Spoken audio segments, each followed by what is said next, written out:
Como si nada hubiera sucedido. como si nada hubiera sucedido. No se notó, Bueno, profesora, ¿eh? No se notó.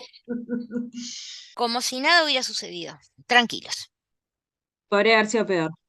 Sí, claro, claramente. Hay que mirar lo positivo. Bueno, Sí, sí, sí. Muy bien. la clase hoy en realidad va a ser una clase cortita, de hecho es un tema que es bastante corto y que hay años que lo llegamos incluso a dar mucho más corto y junto con otros temas. La realidad es que el contrato de renta vitalicia no es un contrato que tenga la gran utilidad práctica, o sea, en la práctica básicamente es muy difícil que se vea, eh, salvo en algunos casos puntuales, pero bueno, es uno de los contratos que tenemos para ver dentro de los contratos aleatorios, ¿tá? Que ustedes ya empezaron a estudiar y estuvieron viendo las clases anteriores y concretamente estudiaron el contrato de juego, apuesta y suerte, donde ahí analizaron el contrato aleatorio por excelencia. Hoy vamos a seguir viendo el otro contrato, digamos, aleatorio por excelencia que está regulado en el Código Civil, que es la renta vitalicia, que nos lo va a definir el artículo 2182 del Código Civil. Como ustedes ven, son poquitos artículos los que regulan este contrato, va del 2182 al 2195, y la parte más interesante en realidad de este contrato no está tanto en analizar el contrato en sí mismo, sino en analizar la etapa patológica del contrato, que es qué sucede en caso de incumplimiento de las obligaciones que surgen de este contrato, y concretamente vamos a ver de qué obligación, y en función de eso, ver la solución que nos brinda el código y qué interpretaciones se han realizado al respecto. Entonces, vamos a empezar por definir el contrato de renta vitalicia.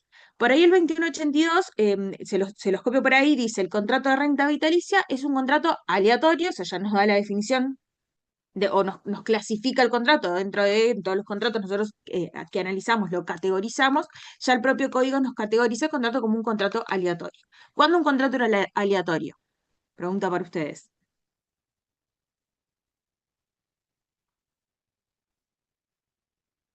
Ahí está, cuando existe una incerteza, una incertidumbre respecto. Es perfecto, pero está perfecto, Brum.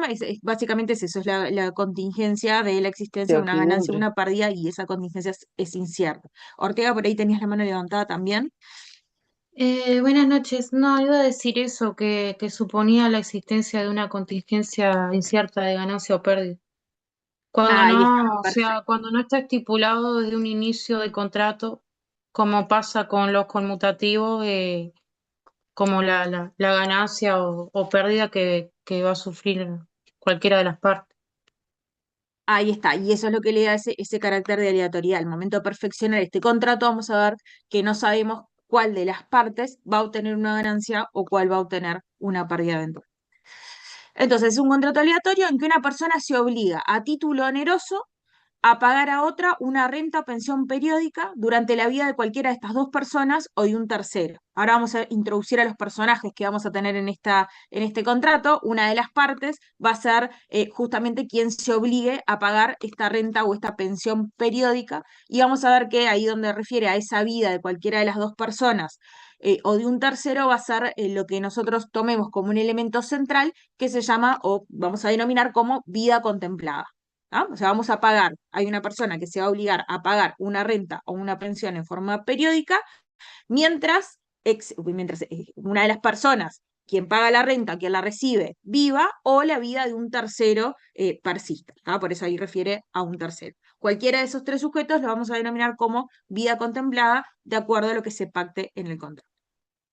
Vieron que también hay una particularidad, que el propio artículo nos dice que este contrato es un contrato oneroso. Ahora vamos a estudiar si este es un contrato que es unilateral o bilateral, pero vamos a ver que, digamos, en forma mayoritaria se entiende, incluso el propio Gamarra reconoce que este es un contrato de tipo real. Eso hace que el contrato sea unilateral, pero ¿se acuerdan aquella definición cuando veíamos la Digo, clasificación de contratos en obligaciones? Este es un claro ejemplo donde un contrato que es unilateral también es oneroso. ¿Ah?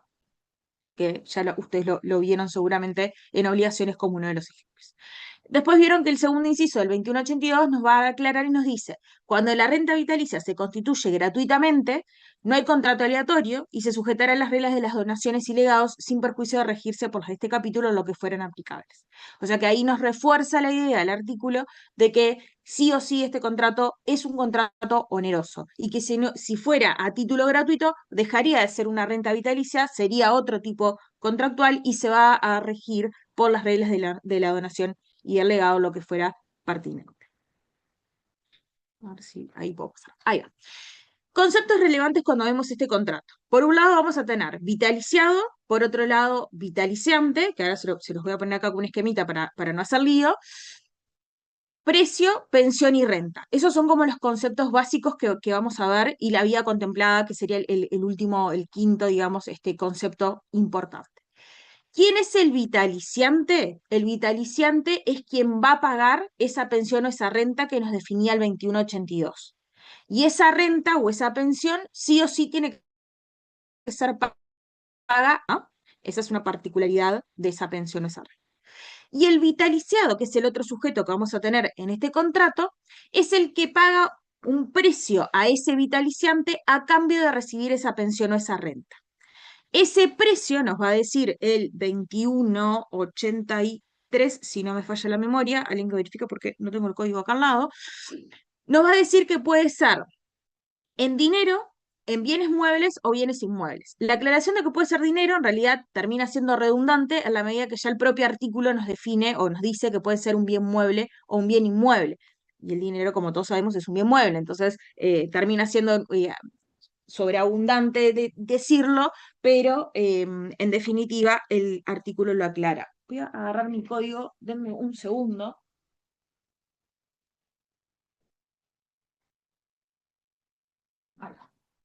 Yo tengo el código acá si querés. Ahí va, no, porque lo dejé lejos y ahora sí. No me gusta no tener el código a mano. Voy a verificar que era el 2184 primero. Ahí está, 2184. Dice, el precio de la renta vitalicia, lo que se paga por el derecho de percibirla, puede consistir en dinero o en cosas raíces o muebles. Y después nos aclara, la pensión no puede ser sino en dinero. ¿Ah? Entonces, ¿en qué va a consistir este contrato de renta vitalicia? Básicamente, este contrato va a consistir en un sujeto que es titular de un bien mueble o inmueble, incluyendo el dinero, como un tipo de bien mueble, si se quiere, particular, que lo que va a hacer es pagar ese o entregar ese, en propiedad ese bien mueble o inmueble, denominado precio, a otro sujeto, que es el vitaliciante, y este sujeto, a cambio de recibir en propiedad ese bien mueble o inmueble, va a pagar una pensión o una renta en dinero a ese vitaliciado durante la duración de la vida contemplada. ¿Quién puede ser la vida contemplada? Ya vimos las tres posibilidades. La vida contemplada puede ser la del vitaliciante, puede ser la del vitaliciado o puede ser la de un tercero. Imagínense que yo soy propietaria de un bien inmueble y esto viene enganchado con por qué el contrato es aleatorio. Imagínense que yo tengo mi casa. Entonces le digo a Beatriz, Beatriz, mira, a mí no me interesa tener la casa porque en realidad yo lo que estoy necesitando es tener un ingreso fijo por mes para poder comer. ¿Ah? Básicamente, para poder cumplir con mis necesidades básicas. Entonces le digo a Beatriz, Beatriz, ¿te parece hacemos un contrato de renta vitalicia? Yo transfiero la propiedad de mi casa, o sea, de ese bien inmueble, y a cambio vos me pagás una pensión que va a consistir en una suma de dinero, suponete, no sé, $1000, mientras yo esté viva. ¿Sí? Entonces, en ese caso la vida contemplada, ¿cuál va a ser? Me río porque tendría que ser al revés, la que estoy para. Sí, Tendría que ser al pero revés. acá, No, la vida, Por eso no. no, la Por tuya. eso yo tendría que hacerlo yo. Tendría que ser distinto.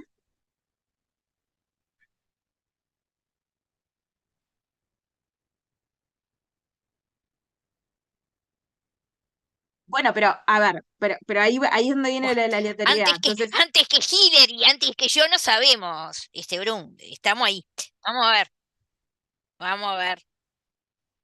bueno, pero ahí Yo está la dos gracia. partidos más de Uruguay y no sé si duro, ¿viste? Dos de estos más, no sé si aguanto.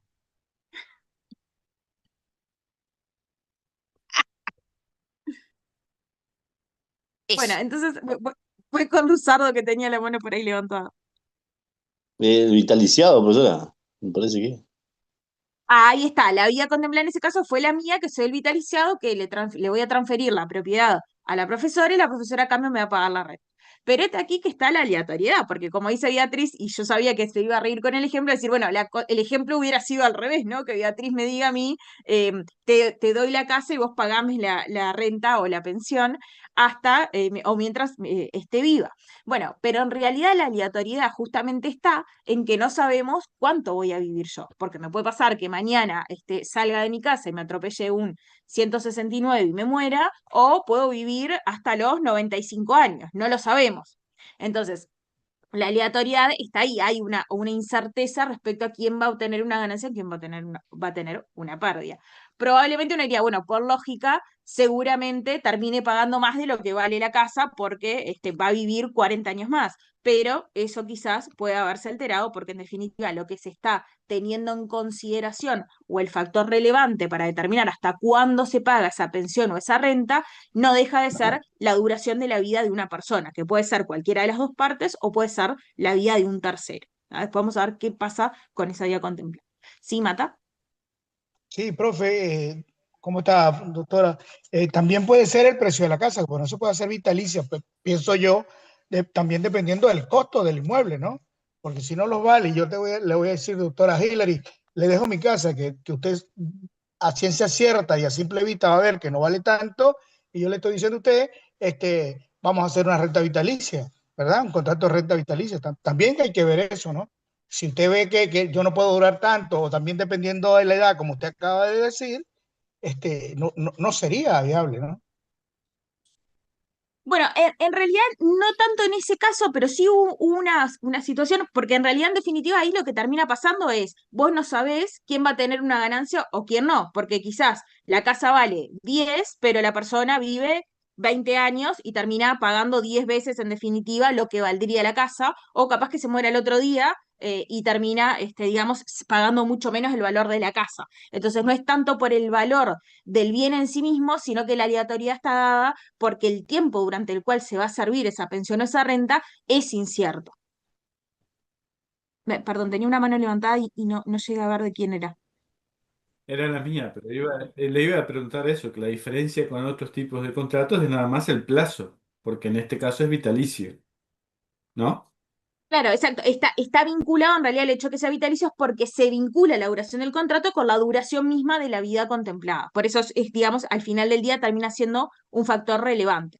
Una cosa a tener en cuenta, por las dudas, aclararlo, que en el caso de que la vida contemplada sea la de un tercero, ese tercero no es parte del contrato. El contrato sigue siendo entre vitaliciante y vitaliciado.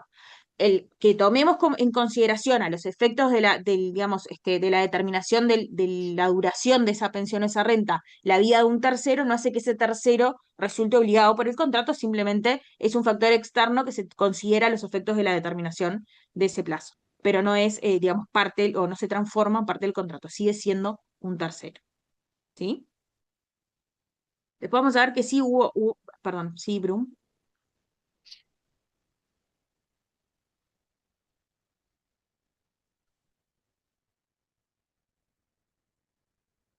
No, ojo, el tercero Tercero lo no tiene estamos nada que entendiendo ver, como vía contemplada, no nada recibe nada. El más, que no recibe la recibe pensión o nada. la renta siempre es el vitaliciado. ¿Se entiende? No es que le van a pagar una pensión a un tercero, es simplemente voy a decir, bueno, en este ejemplo que yo te ponía hoy, que te decía, bueno, hacemos un contrato de renta vitalicia. Suponete, te lo pongo como un ejemplo igual para clarificar. Suponete en el mismo caso que te ponía hoy, yo le transfiero la propiedad de mi casa a la profesora y la profesora me va a pagar una, pero la vida contemplada de $1.000, pero la vida contemplada va a ser la suya. Entonces, la profesora va a estar Está obligada a clarito, pagarme la renta está mientras claro, usted viva, pero me la va a pagar a mí, está ¿no? claro, sí, está clarísimo, ahora está claro. Gracias. Buenísimo. Bueno, acá algunas cosas que ya fuimos conversando o fuimos adelantando en cuanto al precio que se va a pagar al vitaliciado, va a ser dinero, perdón, al vitaliciante puede consistir en dinero, en un bien mueble o inmueble, ahí lo que les decía, que en definitiva termina siendo redundante la referencia a dinero en sí mismo, pero porque no deja de ser un bien mueble, pero el código lo aclara. 2186 nos refiere a la vida contemplada, lo leemos rapidito, dice, una renta vitalicia puede constituirse sobre la vida del que da el precio o sobre la de una tercera persona y aún sobre la del deudor o sobre varias vidas. Ella puede ser creada a favor de una sola persona o de muchas, sea conjuntamente o sucesivamente. ¿No? O sea, un poco definiendo o, digamos, recogiendo aquello que hablábamos hace unos minutos en cuanto a quién puede ser, en definitiva, esa vida contemplada. En cuanto a la renta, sí o sí, perdón, sí, Antunes. Profe, mi duda en el caso de lo que dijo recién, entiendo lo de las varias vidas contempladas sucesivamente, pero conjuntamente, ¿cómo sería? Claro, por ejemplo, podemos decir, bueno, se va a pagar la renta mientras viva, no sé, la profesora Venturini y yo. Y ahí hasta cuándo se devenga o hasta cuándo se está obligado a pagar la renta, hasta que el Hasta que viva último el fallezca. último. Exacto. Ah, Mientras bien. exista al menos una de las vías contempladas, Que siga. siempre que sea acumulativamente, sigue la renta o sigue la obligación de pago de esa renta o pensión. Gracias, ¿Sí? profe. Por favor. La renta, les decía, tiene... Ah, perdón, de Gregorio. Buenas noches. No, lo que yo no entendía era justamente sucesivamente. Conjuntamente lo Claro, entiendo, pero no me imagino sucesivamente. Que si que se vos, muere uno, puedes decir, sigue otro. exacto. Perfecto. Que vos contemples dos vidas o más de un sujeto, si yo falto, bueno, va a ser la vida de la profesora. Entonces así hasta que quede el Los último. dos juntos, o si fallece uno, el que quedó. Perfecto. Exacto, hasta Conjunto la última. sucesiva, como dice el artículo. Chiquilines, déjenle avanzar a Hillary porque tiene que dar todo el tema y son cosas muy claras lo que me están preguntando. Perdón que moleste. Bueno, en cuanto a la renta, para avanzar, les decía, el código lo que establece es que es en dinero. Por ahí les dejé una sentencia de la Corte que la pueden buscar en la base. Si no la llegan a encontrar, me avisan que se la subimos. Si no está subida ya, creo que no, pero por las dudas, es un caso en el cual ahí lo que se pactó era que el precio que se pagaba era la transferencia de un inmueble, o sea, lo que iba a entregar el vitaliciado, lo que iba a transferir el vitaliciado era un inmueble, pero la renta no consistía en el pago de una suma de dinero, sino que consistía en proporcionar asistencia médica, o sea, una persona que necesitaba ciertos cuidados médicos, entonces a lo que se obligaba el vitaliciante era a pagar todo lo que tenía que ver con medicamentos, asistencia médica y demás, pero no directamente una renta en dinero. Ahí en primera y segunda instancia se entendió que era una renta vitalicia atípica, porque no consistía el pago de esa pensión en dinero, pero la Corte termina no compartiendo esa posición, dice, bueno, esto no se trata de una renta vitalicia en la medida en que no se está prestando esa renta en dinero. Pero es un caso que es interesante y son de las poquitas sentencias que hay sobre renta vitalicia en algún punto que es interesante. El pago de la renta se puede dar tanto por adelantado como a plazo vencido. Ahí el 2188, si no me equivoco. Bueno, no lo No. estoy viendo rápidamente. Está, no importa. Si no se dice nada, el pago de la renta siempre es a plazo vencido, pero se puede pactar que sea por adelantado. No estoy contando rápido el artículo, pero búsquenlo, están en ese margen de artículos. Caracterización del contrato, acá pasó rápido porque en realidad ya lo venimos viendo, solo me voy a detener en el concepto de si este es un contrato real o no. Que es un contrato oneroso, ya lo vimos, que es un contrato aleatorio también, y el tema de que sea real y unilateral lo vamos a ver en conjunto. Que sea, bueno, es un contrato solemne, eso está establecido en el 2183, dice el contrato de renta vitalicia deberá otorgarse pena de nulidad por escritura pública, ahí se me movió todo.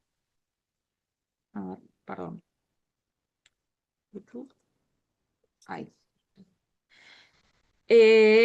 Por escritura pública y no se perfeccionará sino por la entrega del precio. Este artículo es el que nos va a, digamos, primero determinar que es un contrato solemne, necesariamente tiene que otorgarse en escritura pública, si no se otorga en escritura pública es nulo absolutamente. Pero vieron que dice, no se perfeccionará sino por la entrega del precio. ¿Sí? O sea, de ese bien mueble, inmueble o dinero que nos hablaba hoy el 2184. ¿Qué implica esto de que se perfecciona con la entrega del precio? Bueno, esto ha llevado a sostener, empezando por el mismo Gamarra, que se trata de un contrato real. ¿Qué implicaban? ¿No se acuerdan en qué consistían los contratos reales? Eran aquellos contratos que se perfeccionan con la entrega de la cosa. Eso hace que el contrato también sea unilateral o trae de la mano que sea unilateral. ¿Por qué? Porque la entrega de ese bien mueble o inmueble que constituye el precio por parte del vitaliciado al vitaliciante, no sería una obligación que nace del contrato, sino que esa entrega lo que hace es perfeccionar el contrato en sí mismo. Por eso es un contrato real. Por lo tanto, no puede ser una obligación que nazca del contrato. ¿Sí? ¿Quién está obligado entonces en esta interpretación de que el contrato es real y por lo tanto unilateral? Bueno, el que se obliga es el vitaliciante a pagar esa pensión o renta periódica. ¿Sí? Esta es la posición, digamos, si se quiere, mayoritaria y digamos, la interpretación más textual del propio código. Ustedes se acuerdan también cuando estudiaron en obligaciones que Gamarra, digamos, negaba en algún punto la categoría de los contratos reales, decía que los contratos reales no era una categoría recogida en el ordenamiento, no la reconocía, y en definitiva, todos los contratos reales terminaban subsumidos en contratos consensuales, y eso hace que, digamos, en este caso, si se quisiera ver como un contrato no real, sería un contrato bilateral. En este caso, abro el paréntesis acá, ahora vuelvo con lo del contrato bilateral. En este caso concreto de la renta vitalicia, si ustedes leen Gamarra, Gamarra reconoce que este es un contrato real, o sea, esa particularidad de que más allá de que él niega la categoría de los contratos reales o la existencia de los contratos reales, sí en este caso reconoce que se trata de un contrato real porque el propio código lo define como tal, en esta segunda parte del 2183 donde decíamos que no se perfeccionará sino por la entrega del precio. Y ahí es claro, o por lo menos parece ser claro el código, en que la entrega de ese precio, de ese bien mueble, ese bien inmueble o dinero, perfecciona el contrato y no es una obligación que emerge del contrato. ¿Sí? De todas maneras, más allá de que, digamos, incluso el propio Gamarra reconoce que este sí sería un contrato real y también un contrato unilateral, donde el único sujeto obligado sería el vitaliciante a pagar esa pensión o esa renta en forma periódica, autores como, por ejemplo, Rodríguez Russo, para estudiar de este tema, que hay, digamos, poca bibliografía al final del día, hay un librito chiquito de Rodríguez Russo sobre la resolución del contrato de renta vitalicia, es un librito que tendrá unas 80, 90 páginas, es muy fácil de leer, muy amigable, así que los convino a que lo lean. Él, digamos, concuerdan que no existen los contratos reales y digamos, concluye que sí, este contrato sería un contrato que es consensual, pero además que es un contrato que es bilateral. ¿Ah? ¿Qué es bilateral? ¿Por qué es bilateral? Bueno, dice, en realidad digamos, el vitaliciado también se obliga a entregar o a transferir el dominio de ese bien mueble o ese bien inmueble, además del vitaliciante que se obliga a pagar esa pensión o esa renta en forma periódica. ¿Sí? Entonces, dependiendo de la posición que adoptemos, el contrato podrá ser unilateral o podrá ser bilateral, según entendamos si es un contrato real o no es un contrato real. ¿Sí? Renta vitalicia gratuita, esto ya lo vimos, 2182, inciso segundo, lo dijimos hoy un poco más temprano, donde el propio código excluye la posibilidad de que exista una renta vitalicia gratuita. Si fuera gratuita, se trataría de otro tipo contractual y nos remite a las reglas de la donación y de los legados.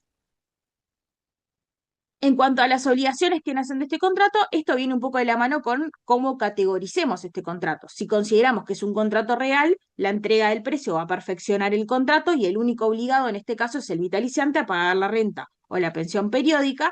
Y en el caso que entendamos que se trata de un contrato que no es real, o sea que la entrega no perfecciona el contrato, sino que el contrato, o sea, del contrato emergen ambas obligaciones, el contrato será bilateral. O sea, en ese contrato en definitiva nacerá la obligación del vitaliciado de transferir la propiedad de ese bien mueble o inmueble que constituye el precio y la del vitaliciante de pagar esa pensión o esa renta periódica.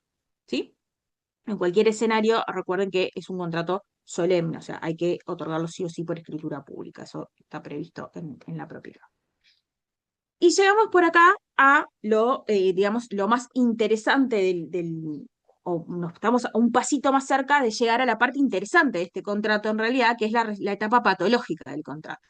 Entonces, vimos o entendimos asumo que entendimos en qué consiste el contrato, qué obligaciones nacen, cómo lo podemos categorizar, y hasta acá no hay mucha más discusión que esa. En cuanto al fin de la renta vitalicia, o sea, nos vamos acercando a qué pasa con la terminación de esta renta vitalicia. Bueno, ahí ya sabemos que una vez que la vida contemplada deja de existir, el contrato va a finalizar porque, digamos, ya se habrá cumplido con ese plazo que se estableció. Pero ¿qué pasa con la muerte de la vida contemplada, más allá, o en ciertas situaciones concretas? Una de esas situaciones es el 2187. ¿Alguien lo tiene por ahí para leer o se los leo, sino que lo tengo acá a mano? Lo leo si quiere. Yo, ¿Lo ¿Alguien leo? más? Es nulo, bueno, 2187. Es nulo el contrato si antes de perfeccionarse muere la persona de cuya existencia pende, la duración de la renta o al tiempo del contrato adolecida de una enfermedad que le haya causado la muerte dentro de los 30 días subsiguientes, aunque las partes tuviesen conocimiento de la enfermedad. Perfecto. Ay, se me sigue moviendo. Entonces, 2187 nos regula un supuesto especial, o sea, un supuesto particular respecto de la vida contemplada. Nos dice, bueno, ¿qué pasa si la vida contemplada muere antes del perfeccionamiento del contrato? Y entonces ahí la solución que nos da el código, ¿cuál es? Que hay que, lo acaba de leer la compañera. Y está en es la diapositiva, nulo, además, me estoy dando cuenta ahora. es nulo. Es nulo. Pero, a ver, si lo razonamos o vamos un poco más allá, ¿qué pasa si antes del perfeccionamiento del contrato la vida contemplada fallece o muere? Maciel, No se perfecciona el contrato, profesor. no hay contrato. Exacto. Exacto, no tendríamos contrato en definitiva. O sea, digamos, es como, si se quiere, un tanto extraña digamos, el supuesto que se plantea en ese caso, porque en realidad antes del perfeccionamiento del contrato no hay contrato. Entonces, mal podría ser nulo un contrato que todavía no se perfeccionó como tal, si la vida contemplada muere antes. No tendremos contrato. El segundo supuesto que se prevé, sí, digamos, tiene sentido en definitiva la consecuencia que se establece de la nulidad, que es, bueno, si dentro de los 30 días de perfeccionarse el contrato, o sea, ahí sí ya hubo, partiendo del supuesto de la posición mayoritaria, que el contrato es real, se entregó el precio y por lo tanto se perfeccionó el contrato, pero dentro de los 30 días siguientes, esa vida contemplada, que puede ser la de cualquiera de las partes o las de un tercero, fallece por una enfermedad preexistente o que fuera contemporánea a la celebración del negocio. Y en ese caso el código lo que nos dice, o la solución que se da, es que en ese caso ese contrato va a ser nulo.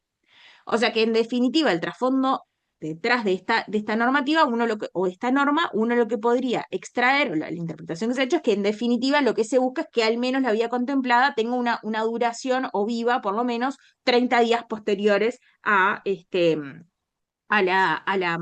perfeccionamiento del contrato. Si no, en definitiva, la aleatoriedad dejaría de existir, ¿no? Porque en definitiva se transfiere el precio y también un poco evitar que si, digamos, se pueda utilizar este instrumento como un mecanismo para hacerse de bienes de alguien que de repente tiene una enfermedad y sabe que le queda poco tiempo de vida a cambio del pago de una pensión que en definitiva se paga capaz que, o con suerte, una vez o dos veces en esos 30 días y después se extingue esa obligación de pago. Entonces tiene como si se quiere, una razón de ser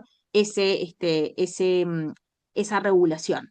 Ojo que solamente esto está previsto para estos casos, o sea, los casos en los cuales la vida contemplada fallece como consecuencia de una enfermedad que fuera preexistente o que fuera contemporánea a la celebración de ese contrato, pero no por otros motivos. O sea, si a los 25 días la Pasa vida un auto por contemplada la arriba. atropella un Claro. 104, no aplicaría esta misma norma.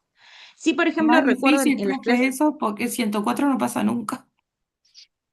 No, pasa, Bueno, pasa. pero Demora, pero pasa. pasa. Pasa.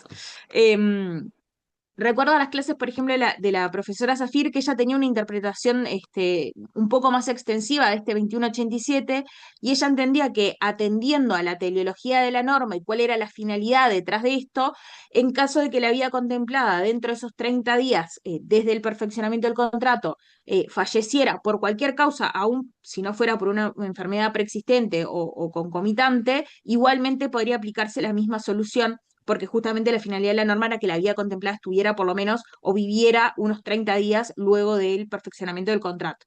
Pero nunca vi tampoco esa posición recogida, digamos, ni a nivel jurisprudencial ni que hablar, porque no hay mucha jurisprudencia sobre el tema, tampoco lo vi recogido a nivel doctrinario en otros profesores, pero se los cuento como No evidencia estoy de acuerdo con mi amiga, de la las profesora clases. Zafir, en esto, porque creo que en un tema como Es claro, no lo podemos aplicar por analogía porque es exacto. justamente una norma restrictiva. El argumento de la analogía no cabe acá. ¿Puedo decir otra Sí, cosa? Ya sé que no tenemos sí, claro. tiempo, pero quiero decir algo. El otro día, de hecho el miércoles pasado, que por eso llegué tarde, me fui a ilustrar, porque los profesores tienen que ilustrarse. Y yo me fui a ilustrar, a escuchar una exposición, porque realmente fue una exposición del profesor Carlos de Cores Helguera sobre el caso Cardama. Entonces, es muy interesante porque en ese contrato de lo que se pudo indagar, porque hay cierto hermetismo en el conocimiento de algunas, pero parece que hay una norma que en realidad es parecida a esta porque está hablando de cuándo se perfecciona, pero después plantea un tema de nulidad cuando en realidad todavía no se habría perfeccionado el contrato. Y el profesor Javier Verdaguer, el profesor Javier Miranda, ante la sorpresa de todos, menos los que somos profesores de contratos y tenemos frescas las cosas, porque todo el mundo decía, ¿cómo se va a hablar de nulidad de un contrato que no se perfeccionó? Y entonces el profesor Miranda dijo, bueno, perdón, fíjense lo que dice el 2187 en sede de renta vitalicia. ¿Te das cuenta, Hilario? O sea que en el Sí, momento claro. menos pensado puede aparecer algún Apareció la renta contrato que vitalicia. tenga una similitud con no con la segunda parte, sino con la primera parte, donde todo el mundo dijo, pero ¿cómo va a ser nulo un contrato que no se perfeccionó? Pero en realidad, porque eso dice, ¿no? Entonces ahí se abrió todo un tema que todo el mundo quedó, y bueno, yo simplemente de lo único de lo único que me quedé contenta es de que por lo menos de entrada yo sabía de qué estaba hablando el profesor Miranda cuando habló del 2187. Nada más que eso quería comentar, y habría muchas otras cosas, pero sería mejor seguir con la clase. Gracias. Muy bien. Bueno, entonces 2187 vimos esos dos supuestos para tenerlos presentes, casos de nulidad de este contrato.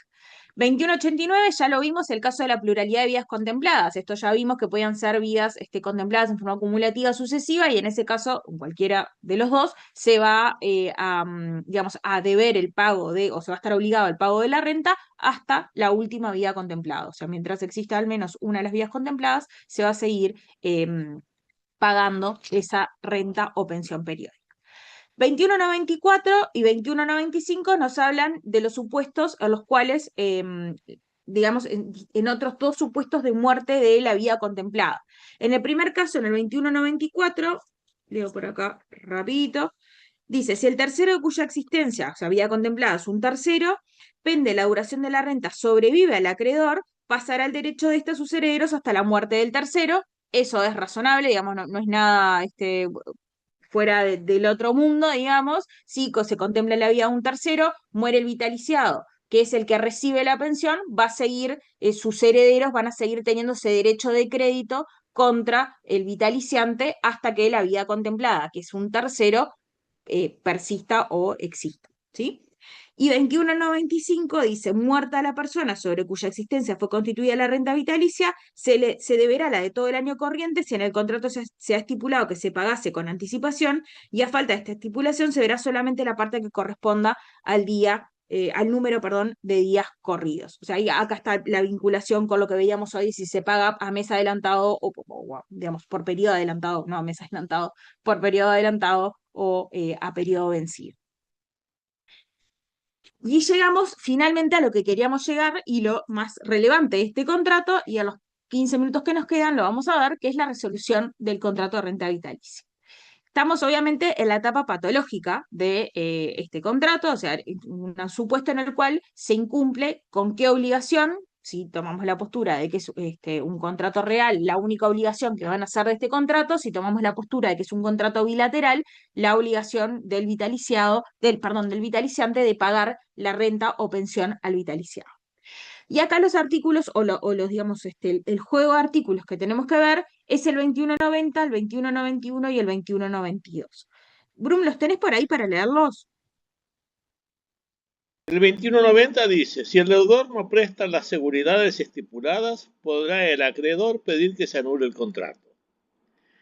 El 91 dice, el acreedor no podrá pedir resolución del contrato, aun en el caso de no pagársele la pensión, ni podrá pedirle al deudor, aún ofreciendo restituir el precio y abonar o condonar las pensiones devengadas, salvo que los contratantes hayan estipulado otra cosa. Y el 2192 dice, en caso de no pagarse la pensión, podrá procederse contra los bienes del deudor para el pago de lo atrasado y obligarle a prestar seguridades para el pago futuro. Bien. Vieron que ahí el artículo, o sea, el orden de los artículos resulta un tanto extraño, ¿no? Porque empieza por el 2190, que habla de las seguridades estipuladas, o sea, no cumplir o no prestar las seguridades estipuladas. Después nos habla el 2191, que no se puede pedir la resolución del contrato, salvo que se haya pactado lo contrario. Y el 2192 que nos dice, bueno, en caso de no pagarse la pensión, puedo ir contra los bienes del deudor y pedir las seguridades prestadas, que el 2190 nos decía por allá un poco más arriba. Sí, perdón, Brum, En el tenías la mano manual, levantada. Beatriz dice que hay que leer 2191, 2192 y después 2190. Ahí está, esa es la interpretación que hace Gamarra, que ahora vamos a ver de cuál es el orden en el cual se deben leer estos artículos. Pero antes de llegar, digamos, a esa posición de Gamarra, que es, digamos, la forma en la cual se interpretan estos artículos, la pregunta que nos tenemos que hacer es si es posible resolver o no el contrato. Y eso por lo que dice el 2191, que leía por ahí más temprano, o recién hace unos minutos, Brum, que dice el acreedor no puede pedir la resolución del contrato, ni siquiera si no se le paga la pensión, salvo que los contrayentes hayan estipulado lo contrario. O sea, si las partes estipulan que se puede resolver en caso de incumplimiento en el pago de las pensiones, no tenemos discusión, se puede resolver el contrato, se termina acá el problema. El problema se va a dar cuando no está estipulado, cuando las partes no estipulan que en caso de no pago de las rentas o pensiones, no se pueda resolver el contrato, ¿no? Entonces, si hacemos un poco de historia a cómo se ha ido interpretando este artículo, empezamos por la posición de algunos autores, como por ejemplo Bailey y Cerruti, que decían, bueno, en realidad este contrato es irresoluble porque es un contrato unilateral. O sea, digamos, se asumía o se entendía que este contrato es un contrato real, que es un contrato unilateral, y en virtud de su unilateralidad no es posible su resolución. Poco esto, digamos, viene de la mano con que ustedes ya saben y ya conocen que en nuestro Código Civil, cuando ustedes estudiaron responsabilidad, vieron que en sede de contratos bilaterales sí tenemos una disposición general, que es el 1431, que nos establece que frente al incumplimiento de un contrato bilateral, el acreedor tiene la opción entre la resolución del contrato y la ejecución forzada. Sin embargo, una norma análoga no está prevista en sede o, digamos, en términos generales para los contratos unilaterales. Entonces, estos autores dicen, bueno, en realidad, al ser un contrato unilateral y no existir una previsión genérica que permita la resolución de estos contratos unilaterales, no es posible resolverlos. A esto que se le puede criticar, que no necesariamente que un contrato sea unilateral hace que sea irresoluble, porque de hecho pueden y existen ciertos contratos que son unilaterales que se prevé expresamente una solución o se prevé la resolución del contrato en caso de incumplimiento de la obligación que nace del contrato. Entonces la inexistencia de una norma general en sede de contratos unilaterales tampoco serviría de fundamento para decir, bueno, en realidad el contrato es irresoluble en caso de incumplimiento. Para Peirano dice, bueno, en realidad el contrato sería irresoluble o no está permitida la resolución del contrato en virtud o vinculado a la aleatoriedad.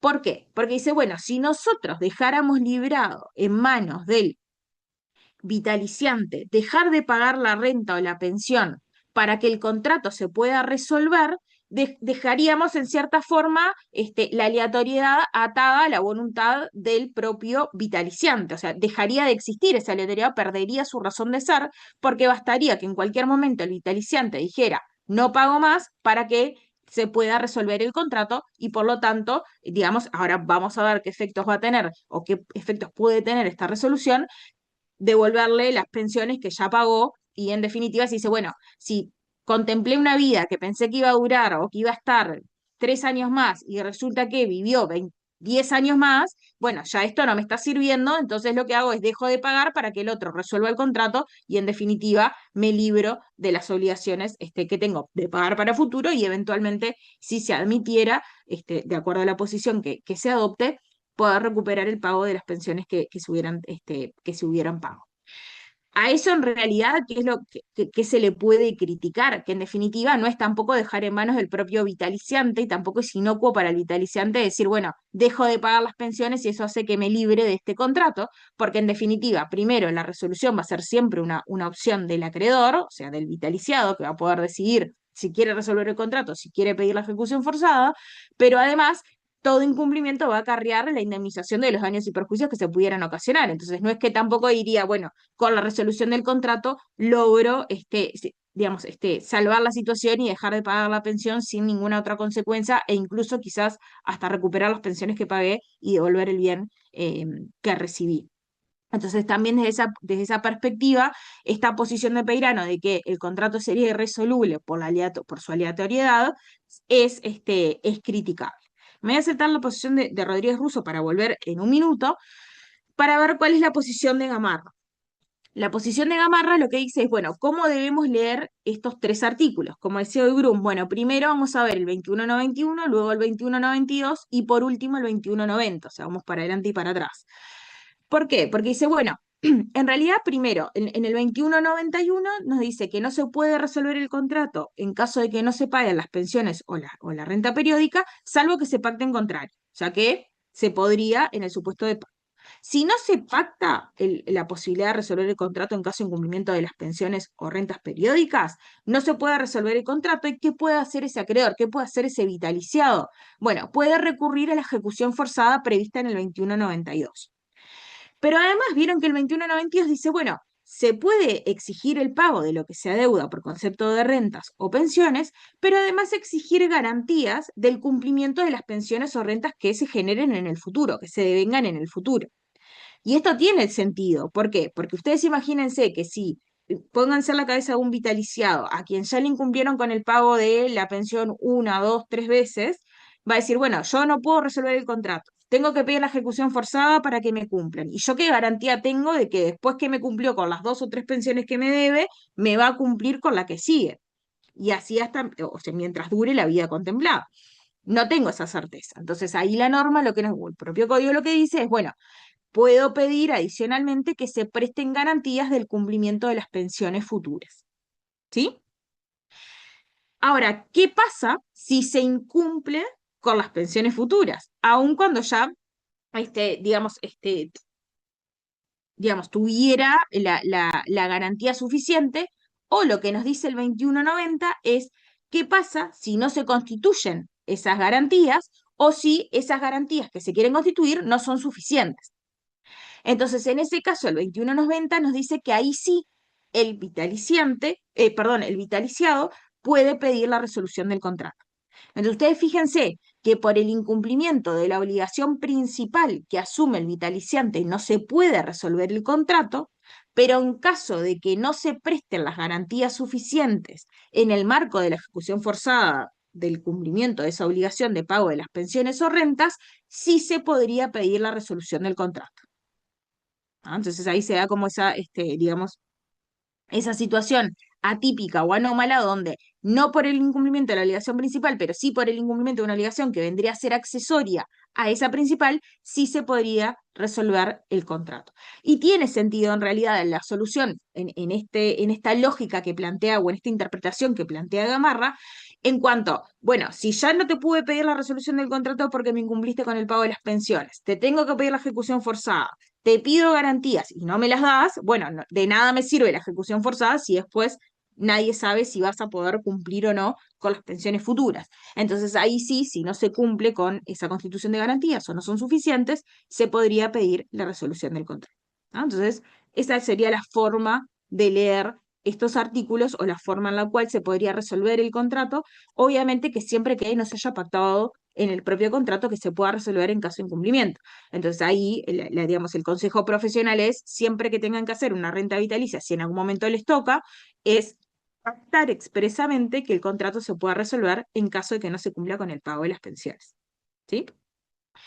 Y les volvía para atrás porque les decía, bueno, en definitiva, digamos, en la posición de Rodríguez Russo, que hoy les dejé por ahí, por el costadito, mucho más reciente que la posición de Gamarra, él dice, bueno, ¿se acuerdan que en la posición de Rodríguez Russo, este contrato no es un contrato real, ¿tá? Y tampoco es un contrato unilateral, sino que es un contrato bilateral donde el vitaliciado está obligado a transferir la propiedad de ese bien o mueble o inmueble que constituye el precio y el vitaliciante obligado a pagar el precio de la renta, dice, bueno, en definitiva, debería primar la resolución del 1431, que es digamos, por ser un contrato bilateral, y siendo el 2191 contradictorio con esta norma general, que además constituye un principio general en materia de contratos bilaterales, debería primar el 1431 y digamos, aboga por una interpretación abrogatoria de ese 2191. O sea, dice, hay que tenerlo por no escrito, es como si ese 2191 no existiera y por lo tanto se debería aplicar el 1431 en sede de contratos bilaterales y la posibilidad, por lo tanto, de ese vitaliciado de optar por la ejecución forzada o por la resolución del contrato. Pero él va un paso más allá y dice, bueno, incluso si se admitiera que es un contrato unilateral, porque es un contrato real, en esos casos igualmente se debería abogar por una interpretación abrogatoria de ese 2191, por cuanto al haber una falta de interés del acreedor digamos, en mantener ese contrato, usted imagínense en la cabeza del vitaliciado, decir, bueno, a mí ya no me interesa seguir con este contrato si en definitiva ya no me cumplió, no sé si me va a cumplir en el futuro, ¿para qué voy a pedir la ejecución forzada? Todo ese procedimiento o esa interpretación que tiene Gamarra de los artículos, dice, bueno, en definitiva, al ya existir una falta de interés del acreedor, se podría igualmente resolver ese contrato. ¿Sí?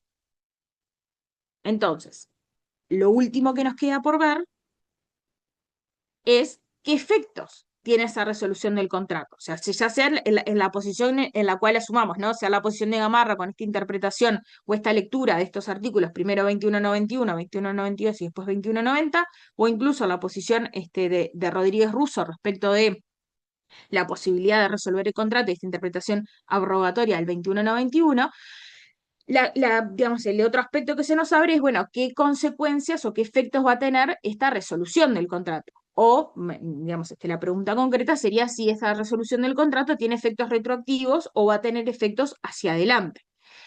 Hay un poco, digamos, la discusión pasa por qué tipo, en definitiva, de contrato, frente a qué tipo de contrato estamos. Si es un contrato que es de ejecución continua o continuado, o sea, que se va ejecutando a lo largo del tiempo o no. Ahí, digamos, en una de las posiciones lo que sostiene es que es posible la repristinación parcial, pero no total. ¿Por qué? Porque se restituye el bien, o sea, ustedes acuérdense, sería vitaliciado, transfirió la propiedad al vitaliciante paga la pensión al vitaliciado. En ese caso lo que hace es el vitaliciante devolver ese bien que recibió, mueble o inmueble, o el dinero, en su caso, que recibió al vitaliciado, pero ese vitaliciado que recibió las pensiones del vitaliciante, retiene esas pensiones cobradas. En definitiva, no las tiene que devolver porque, en definitiva, eso sí fue ejecución continua. O sea, no sería posible repristinarlo, digamos, y volver las cosas hacia atrás, sino que eso como fue de ejecución continua ya se recibió. Ahora, lo que se critica esto es que en realidad no es de ejecución continua. Uno no podría comparar porque ¿a qué les asimila cuando uno habla, bueno, algo que se paga en forma periódica, lo asimilamos enseguida con el contrato, por ejemplo, de arrendamiento de una cosa. Pero ¿qué diferencia tiene?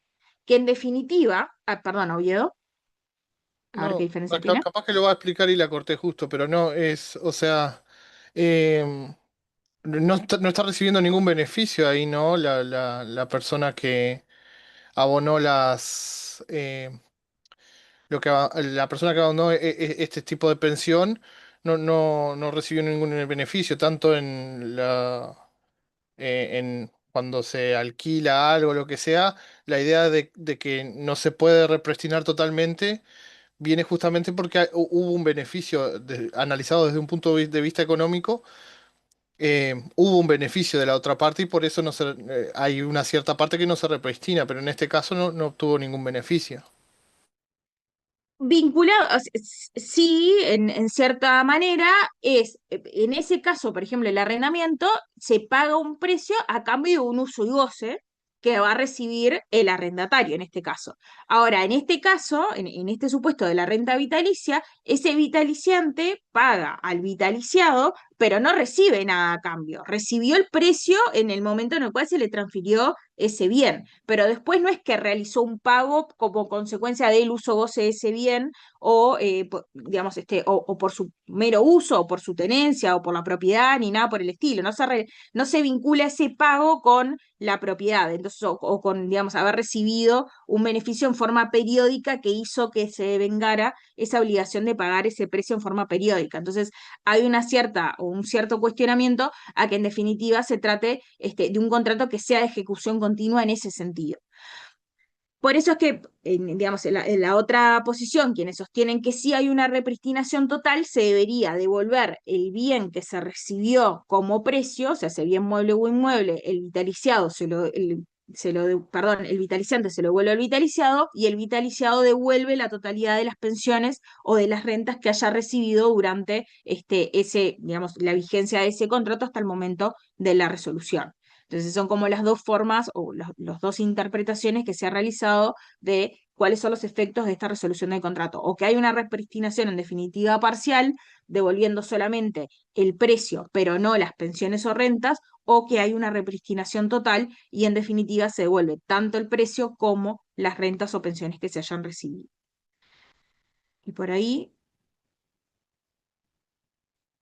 no sé, Beatriz, si tenés algún comentario o algo adicional.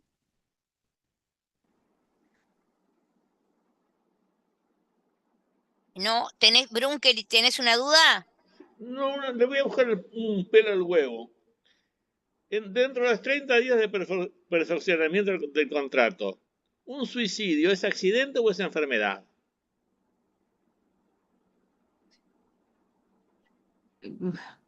Bueno, no, eso es un tema general que es muy interesante, pero que tiene que ver con el suicidio y no con este tema. Te digo No, porque porque hay toda una nueva posición acerca de el problema del suicidio en el sentido, vamos a decir, para el suicidio y el seguro, por ejemplo, ¿no? O sea, si es un acto voluntario, no es un acto voluntario. Digo, me parece que estamos conectando un tema que va más allá. No tengo problema, yo tengo sentencias, si quieren puedo mandarles las sentencias que redacté una pregunta, hace si no, poco, pero no tiene que ver con esto, tiene que ver en general con el problema del suicidio. Concretamente se están planteando ahora problemas de suicidio y SOA, que no está previsto expresamente y que es interesante ver cómo se va a considerar en el sentido de si tiene que pagarse o no tiene que pagarse el SOA. Porque se acuerdan que hay un tema de vaso, de por dolo ejemplo. y tema de dolo y tema de dolo eventual, etcétera, etcétera. Y acá, bueno, se traslada el mismo problema, ¿no? El tema de cómo es o sea, el problema ahí se habla de muerte y bueno, cuando antes de la muerte lo que está es el suicidio, habrá que considerarlo de esa manera, ¿no? Pero no es un problema, la norma es clara en cuanto a qué trascendencia tiene la muerte, lo explicó perfecto Hilary, ¿no? Sí, gracias, Víctor, perdón por la pregunta. no, está perfecto, es muy buena pregunta.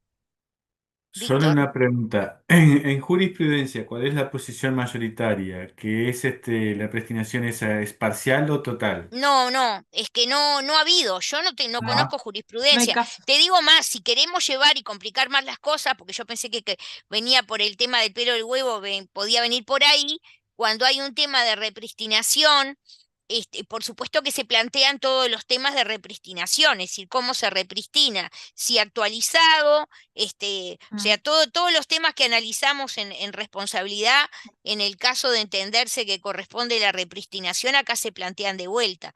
Me acuerdo que, profesor de Cores, en un momento habíamos relevado 8 posiciones distintas de cómo es la repristinación en casos de resolución de contrato por incumplimiento. Y acá, o sea, no, de vuelta, no es un problema específico para la renta vitalicia, sino es para la posición que entiende que hay que repristinar. La otra posición es más sencilla, porque como dice que no hay que repristinar, no se plantea. Pero yo creo que el tiempo, y estamos pasados unos minutos, pero quedó muy claro y está, y no hay jurisprudencia, y por eso no, salvo esa sentencia que Hillary le señaló, no hay mucha jurisprudencia en el tema de renta vitalicia. Yo he visto otro tipo de situaciones, pero no concretamente problemas de renta vitalicia, como por ejemplo para ver qué posición se adopta en todas estas discusiones. De hecho, en el libro de Rodríguez Russo yo no me acuerdo si él releva alguna jurisprudencia, no me acuerdo. Por eso, No releva. Fíjate que si el profesor escribe un libro y no cita ninguna jurisprudencia es porque no la encontró. No sé, podemos buscar ahora si hay algo más moderno, pero no me parece. Entonces, la clase que viene es taller, ¿está? Primero se van a tratar las sentencias de juego y apuesta, y creo que hay una sentencia de transacción que no sé si no es la que yo comenté al final de la clase de transacción, porque si es así, no va, no me acuerdo, Hillary, hay que revisar eso. Porque yo estoy revisando las sentencias del taller, vi que hay 3 de juego y apuesta, incluso hay sentencias nuevas que incorporó la profesora Adalí, Sastre, o sea que miren cómo se creó una página con relación al tema juego y apuesta. Y con relación a transacción, yo no me acuerdo si es la sentencia que yo ya comenté, porque si es así, directamente esa sentencia no la vamos a considerar, porque ya la vimos al final de la clase de transacción, que fue, ya no me acuerdo si el viernes o el jueves, perdónenme, pero no me acuerdo. Habría que mirar eso. Y el viernes obviamente es feriado, así que no tenemos clase el 19. Básicamente ese es el esquema para esta semana. Solo el miércoles, taller de temas de juego y apuesta. Fíjense, porque creo que se creó todo un nuevo sector, si yo no me equivoco, ¿no? De acuerdo a un correo que yo recibí de Adalí. No sé, Hilary, si vos lo viste. Y hay una pero carpeta nueva, así, con perfecto. sentencias y todas esas cosas. Eso necesitamos gente que lo haga, porque ya les digo que se necesita que que se integren, que vengan grupos, que se comenten. Así que eso tienen que hacerlo, por favor, ténganlo en cuenta. Mírenlo. Y si es así, por el día de hoy, muchísimas gracias por la excelencia de tu Gracias. clase, como siempre, Hillary. Polero, Rosa, No, lo que vi en Eva era el material de la profesora Dalí, si Hillary podía subirlo de ella. Creo que esto está subido, ¿eh? No, Me esto está parece. subido. Me fijo. Este material de renta Porque es vitalicia la de tiene todos años. los yo años. Tiene vi lo años de en Adalí Eneva. nada más. No. Disculpe. Y será lo Gracias. mismo, o sea, a Yo ver, creo que usó la mía, así que sí, es lo mismo. es la misma. Es la Bien. misma. Es la misma y está subido ya. Gracias, profesores. No, Hasta el por favor. miércoles. Hay Chau, una chau. Nos vemos, sentencia chicos, suya, hay una gracias. sentencia suya en Nos primera vemos, chao, instancia. gracias. Miércoles.